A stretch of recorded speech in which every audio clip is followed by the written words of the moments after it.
Makasih Mbak Siska. Assalamualaikum warahmatullahi wabarakatuh. Selamat pagi, salam sejahtera untuk kita sekalian. Yang terhormat Bapak Dr. Darwinto SH, spesialis bedah, subspesialis onkologi, selaku Ketua Kagama Dok ya, yang minggu yang lalu baru kita resmikan. Kemudian juga selaku Direktur Utama Rumah Sakit Akademik UGM.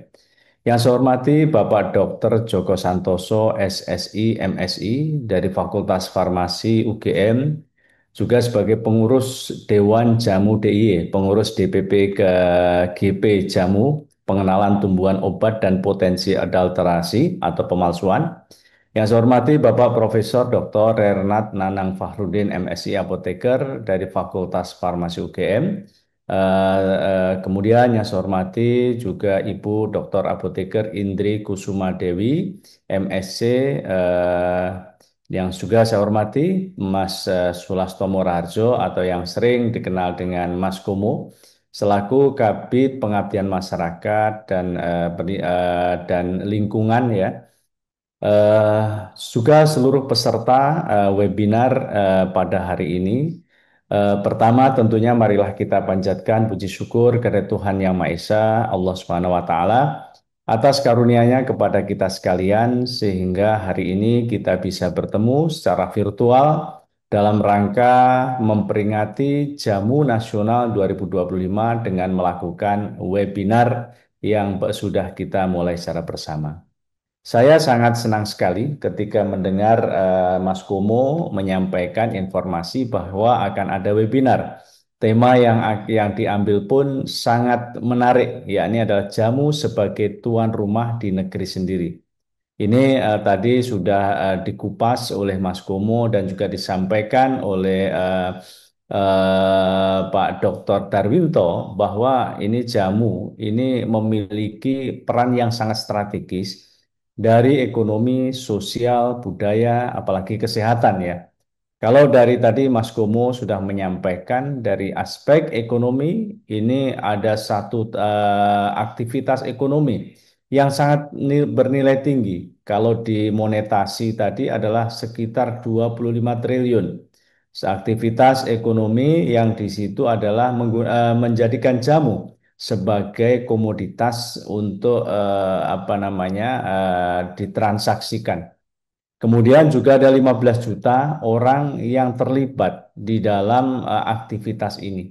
Ini sangat menarik sekali di tengah tentunya sekarang ini adalah tantangan kita untuk merespon semakin meningkatnya angkatan kerja dan juga menambahnya para jumlah PHK. Maka yang namanya hadirnya industri jamu ini menurut saya adalah satu alternatif untuk tadi merespon bagaimana tantangan dari aspek ketenaga kerjaan. Namun demikian, kami melihat ada beberapa hal yang setelah kami dalami terkait dengan jamu ini ada beberapa hal yang harus kita kembangkan. Karenanya kami melihat mungkin beberapa kondisi yang saat ini menjadi tantangan adalah pertama adalah kurangnya standarisasi dan sertifikasi. Banyak produk jamu yang masih diproduksi secara tradisional tanpa standarisasi mutu dan keamanan. Kita melihat kalau dulu misalnya ada jamu gendong, saya merasakan ada sesuatu taste yang berubah ya ketika saya waktu kecil muda, karena sejak kecil Pak Dr. Darwinto saya juga sudah ditunjukkan oleh orang tua saya gimana minum jamu, termasuk suruh minum jamu pahitan ya. Ketika saya mencoba membandingkan antara jamu yang saya minum pada saat saya kecil, kemudian ketika kemarin saya ada di satu hotel di Yogyakarta, itu minum jamu, pahitnya itu berbeda, bahkan termasuk beras kencurnya, rasa gulanya lebih tajam daripada rasa beras dan kencurnya. Padahal ini kan sesuatu yang menurut saya ketika yang namanya komposisi sebuah katakanlah tadi material ini kan tentunya akan memberikan implikasi-implikasi yang mungkin akan berdampak berbeda terutama bagi yang bagi tubuh kita. Kemudian yang kedua, yang saya lihat ini adalah minimnya riset ilmiah dan juga publikasi internasional. Ini kita lihat masih terbatasnya penelitian ilmiah yang mendukung klaim khasiat jamu dalam jurnal internasional.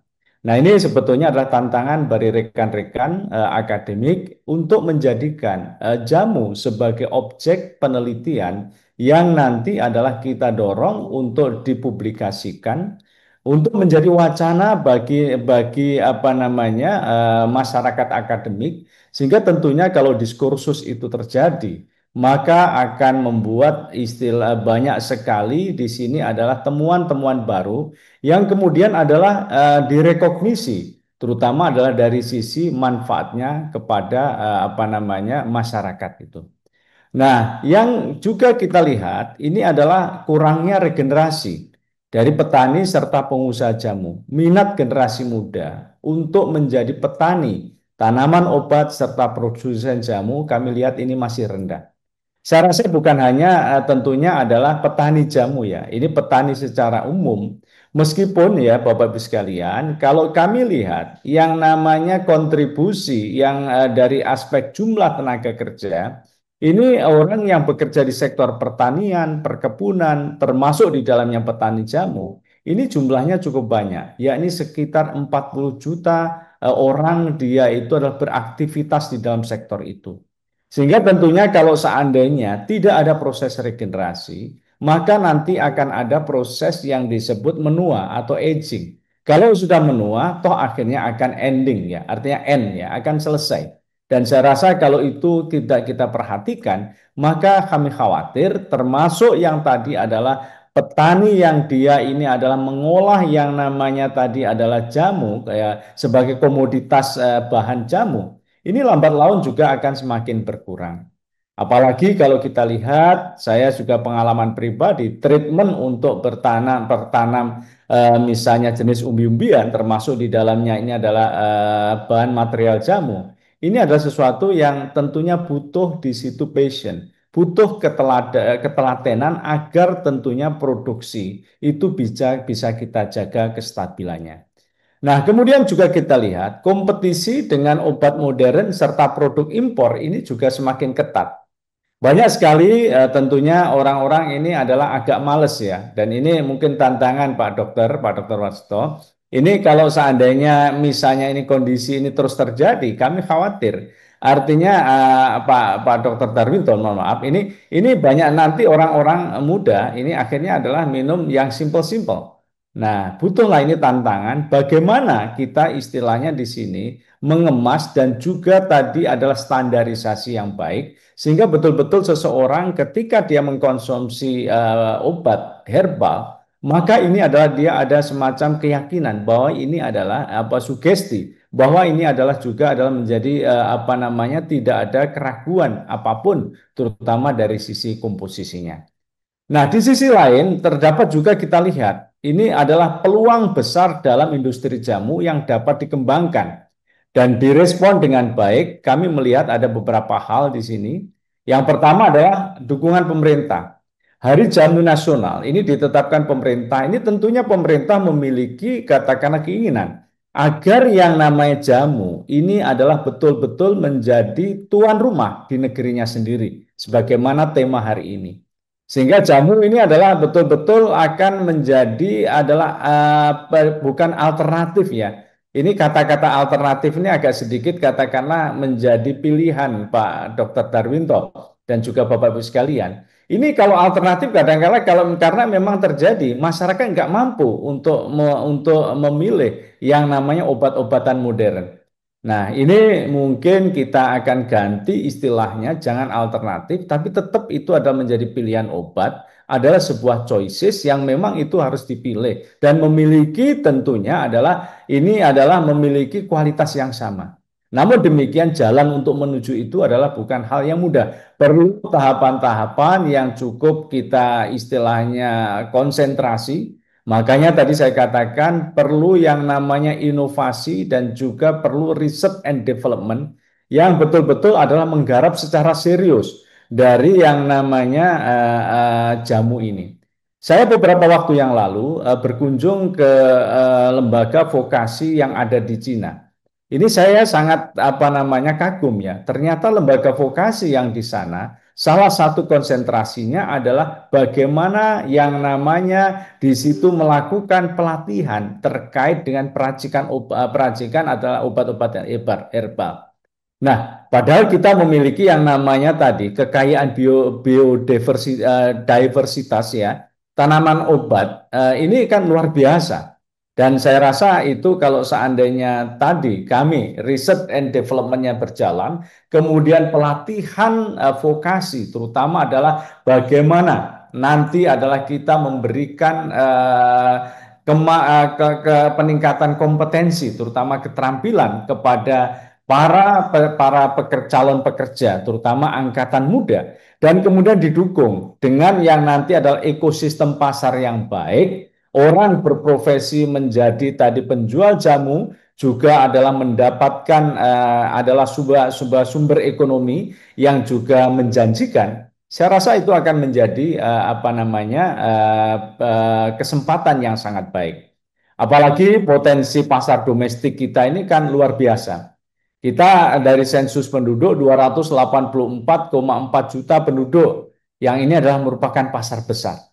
Kita mungkin ya mohon maaf mungkin kadang-kala kita juga kebijakan luar negeri ya, kebijakan negara lain ketika dia memproteksi produknya. Tentunya kita ini juga ada kesempatan bagi kita untuk bagaimana pasar besar kita ini betul-betul kita manfaatkan apa namanya terutama adalah untuk tadi adalah mempromosikan produk-produk lokal yang ini sudah teruji. Kalau tadi disampaikan oleh Mbak Nuke ya, ini adalah sejak zaman di prasasti yang ada Mataram, kemudian Borobudur.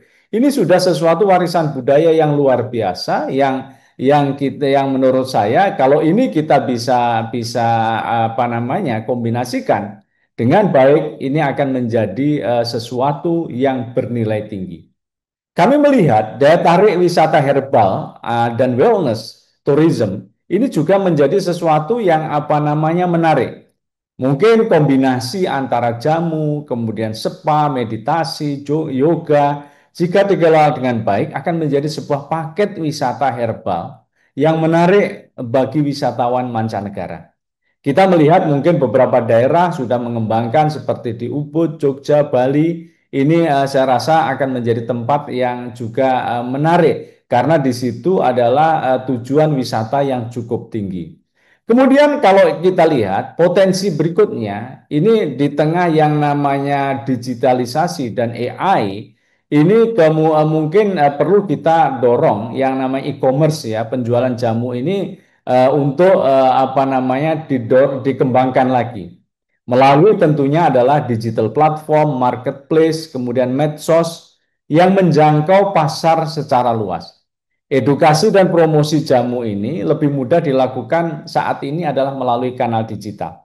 Mungkin medsos perlu kita create dan itu sebetulnya sudah sebagian sudah dimulai. Ini adalah terus kita viralkan, terus kita kembang apa namanya kita sebarluaskan untuk menjadikan jamu adalah sebagai mainstream kalau tadi ingin menjadi jati diri bangsa. Nah, dalam hal ini Bapak Ibu sekalian, kami di pemerintah tentunya adalah dari konteks pemerintah kita juga siap untuk memberikan dukungan, terutama dari Kementerian Ketenagakerjaan. Kami beberapa waktu yang lalu sudah mendapatkan arahan untuk kita mencoba mengkonsentrasikan, terutama adalah kepada pelatihan-pelatihan yang di sini adalah memprioritaskan jamu sebagai apa namanya, sebagai materi pelatihan. Dan ini sudah mulai dilakukan oleh Balai Pelatihan Vokasi di Solo. Kemudian juga tadi sertifikasi kompetensi, ini penting sekali. Saya rasa kita juga siap mendukung, terutama adalah lembaga sertifikasi profesi yang memang di sini memfokuskan untuk para istilahnya adalah peracik jamu, untuk dia betul-betul mendapatkan sertifikat kompetensi sesuatu yang memang menjadi bukti adanya pengakuan akan kompetensi atau keahliannya. Nah, kemudian juga tentunya kita harus berusaha dengan apa namanya UMKM ya, UMKM karena pelaku UMKM ini sangat besar. Tentunya adalah kita mulai semuanya adalah dari tadi usaha-usaha yang dirintis oleh masyarakat mendapat dukungan dari apa namanya kementerian dan lembaga terutama salah satunya adalah Kementerian UMKM. Dan tadi saya sangat senang sekali ketika mendapat namanya Pak Ketum ya, Kagamadok ya, Pak Dr. Darwinto untuk siap untuk melakukan kolaborasi terutama adalah antara UGM dengan kementerian-kementerian terkait. Tadi persoalan mulai dari pertanian, mungkin kita dengan Kementerian Pertanian, kemudian Kementerian Kesehatan, Kementerian KUKM, Industri, dan juga tentunya dengan Kementerian Ketenagakerjaan. Banyak hal PR yang menurut saya ini yang harus kita lakukan dan saya yakin kalau seandainya kita niati dengan adanya satu keinginan dan komitmen yang tinggi, ini jamu kalau dulu sudah pernah menjadi tuan rumah, maka kita rebut kembali, kita menjadi tuan rumah di negara kita sendiri. Kadangkala kita ini juga terlalu baik, dulu banyak istilahnya kekayaan apa nama intelektual kita yang sudah turun menurun di masyarakat ini hilang. Karena apa? Karena kadangkala kebaikan kita gampang sekali untuk menularkan ilmu. Ketika ilmu itu diambil, kemudian dilakukan inovasi. Nah, ternyata di apa namanya dikirim kembali ke tempat kita dengan produk yang lebih apa namanya sedikit ada variasi dan tentunya adalah lebih mahal. Dan ini saya yakin kita harus terus apa namanya lakukan upaya-upaya yang sistematis untuk menjadikan jamu menjadi tuan rumah kembali. Saya ingin menutup sambutan saya dengan pantun tadi karena Mas Komo juga pantun. Ya, karena kalau kabit itu dua lah, kalau waketum satu saja cukup.